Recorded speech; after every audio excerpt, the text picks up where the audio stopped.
Hi guys, இப்போ எங்க போறோம்னா போறோம் காய்ஸ். ஆல்ரெடி இங்க பாத்தீங்கன்னா 4 பேர் போயிட்டு இருக்கோம் வண்டியில. முன்னாடி ஒரு கார் போகுது, இருங்க நான் காட்டுறேன். Hi guys. ஹாய் காய்ஸ் கூட பிளேயிங் கிஸ் கொடு. ஹாய் காய்ஸ், இருங்க நாங்க கற்பனைக்கு போயிட்டு vlog கண்டினியூ பண்றோம். ஆஸ் யூஷுவல் துணி தைக்க வந்துட்டாங்க எங்க ஊர்ல இருந்து. பாருங்க சித்தி துணி ஏத்துன்னு வந்திருக்காங்க. ஆஸ் யூஷுவல் இதோ போறாங்க. தண்ணியே இல்லை காய்ஸ், போறோம் காய்ஸ். எப்போவுமே தண்ணி வரும் இங்கே பார்த்தீங்கன்னா. இப்போ டேமில் ஆனால் சுத்தமாக தண்ணி இல்லை. நாங்கள் துணி துவைக்கிறோன்னு சொல்லிட்டு வந்துட்டோம் டேமுக்கு. ஆனால் தண்ணி என்ன பார்த்தீங்கன்னா கொஞ்சம் தான் வருது. இருங்க நான் உங்களுக்கு தண்ணி வீடியோவை காட்டுறேன் காய்ஸ். இவ்வளோ தான் காய்ஸ் தண்ணி வருது பார்த்தீங்கன்னா. அங்கே பார்த்தீங்கன்னா ட்ரம்மு ஃபுல்லாக ட்ரையாக இருக்குது.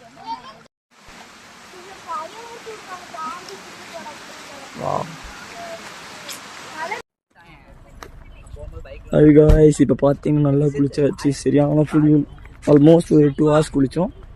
செம்மையாக இருந்தது. இருங்க நாங்கள் அப்போ தான் வீட்டுக்கு கிளம்புறோம். பாருங்க எப்படி இருந்துச்சு குளிச்சது சனோஃபர். சரியான குளியல். இங்கே பார்த்தீங்கன்னா சிஎஸ்கேக்கு எவ்வளோ ஃபேன்ஸ் இருக்குன்னு தெரியும். இல்லை லாயல் சிஎஸ்கே ஃபேன்ஸ். என் தம்பி ஒருத்தன் காட்டுரு, தோத்தால பார்த்துனே இருப்பான். அவன் இப்போ காணும். இருங்க காட்டுறேன். வீட்டுக்கு போகிறோம். பாய் காய்ஸ், அடுத்த வீடியோவில் சந்திப்போம். பாய். மறக்காம சர்ப்ரைஸ் பண்ணுங்க.